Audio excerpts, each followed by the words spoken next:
ഇന്ന് നമ്മൾ ഉണ്ടാക്കാൻ പോകുന്നത് ചുണ്ടും ചെറുപയറും ചേർത്തുള്ള ഒരു നല്ല ടേസ്റ്റുള്ള തോരനാണ് ഉണ്ടാക്കാൻ പോകുന്നത്. ചോറിൻ്റെ കൂടെയും ചപ്പാത്തിയുടെ കൂടെയൊക്കെ കഴിക്കാൻ പറ്റിയ നല്ലൊരു ടേസ്റ്റുള്ള തോരനാണ് ഇത്. അതിലേക്ക് വേണ്ട ഇൻഗ്രീഡിയൻസ് എന്തെല്ലാമെന്ന് നോക്കാം. ഞാനിവിടെ എടുത്തിരിക്കുന്നത് ഒരു ചുണ്ടാണ്. അത് നല്ലതായിട്ട് കൊത്തി അരിഞ്ഞതിന് ശേഷം അതിലേക്ക് വെളിച്ചെണ്ണ ഒഴിച്ച് നല്ലതായിട്ട് തിരുമിയെടുത്തേക്കുന്നതാണ് ഇത്. അതിലേക്ക് വേണ്ട ബാക്കി ഇൻഗ്രീഡിയൻസ് കൂടെ നോക്കാം. ഞാൻ 1 കപ്പ് ചെറുപയർ വേവിച്ചെടുത്ത് വെച്ചിട്ടുണ്ട്. അത് കുക്കറിൽ നല്ലതായിട്ട് വേവിച്ചെടുത്തേക്കുന്നതാണ് ഇത്.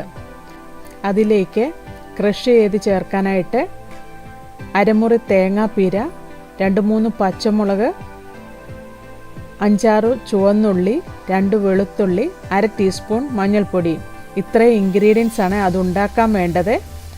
അതിന് ഉണ്ടാക്കുന്നത് എങ്ങനെയെന്ന് നോക്കാം. ഒരു പാത്രത്തിലേക്ക് എണ്ണ ഒഴിച്ച് കടുകിട്ട് പൊട്ടി വരുമ്പോൾ അതിലേക്ക് 2-3 വറ്റൽമുളക് ചെറുതായിട്ട് മുറിച്ചിട്ട് കൊടുക്കാം. അതിലേക്ക് കുറച്ച് കറിവേപ്പിലയും ചേർത്ത് നല്ലതായിട്ടൊന്ന് വഴറ്റിയെടുക്കാം. ഇതൊക്കെ നല്ലതായിട്ട് വഴന്നു കഴിയുമ്പോൾ അതിലേക്ക് നമ്മൾ വേവിച്ച് വെച്ചിരിക്കുന്ന ചെറുപയർ ചേർത്ത് കൊടുക്കാം. ചെറുപയറും ചേർത്ത് നല്ലതായിട്ടൊന്ന് മിക്സ് ചെയ്യാം.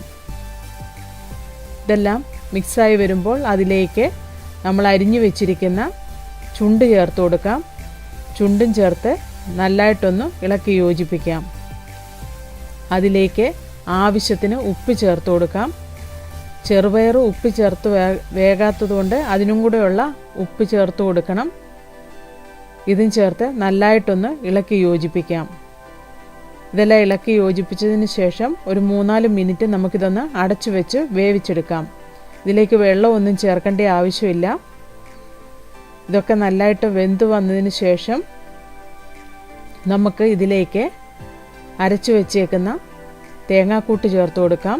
തേങ്ങായും ഉള്ളിയും വെളുത്തുള്ളിയും പച്ചമുളകും ഇതെല്ലാം കൂടെ ചേർത്ത് നല്ലതായിട്ട് അരച്ചത് ഇതിലേക്ക് ചേർത്ത് കൊടുക്കാം. ഇതൊന്ന് ക്രഷ് ചെയ്തെടുത്താൽ മതി. അതും ചേർത്ത് നല്ലതായിട്ടൊന്ന് ഇളക്കി യോജിപ്പിക്കാം. തേങ്ങയുടെയും പച്ചമുളകിൻ്റെയും വെളുത്തുള്ളിയുടെയും ഒക്കെ പച്ചച്ചുവ മാറാൻ വേണ്ടി ഒരു 2 മിനിറ്റ് കൂടെ നമുക്കിതൊന്ന് അടച്ചു വെച്ച് വേവിച്ചെടുക്കാം. നമ്മുടെ ചുണ്ട് ചെറുപയർ തോരൻ റെഡിയായി. അതിനെയും ഒരു സെർവിങ് പ്ലേറ്റിലെടുത്ത് സെർവ് ചെയ്യാം. എല്ലാവരും ഇതുണ്ടാക്കി നോക്കണം. ഇഷ്ടമായെങ്കിൽ ലൈക്ക് ചെയ്യണം, കമൻറ്റ് ചെയ്യണം. എൻ്റെ ചാനൽ സബ്സ്ക്രൈബ് ചെയ്യാത്തവർ സബ്സ്ക്രൈബ് ചെയ്യണം. താങ്ക്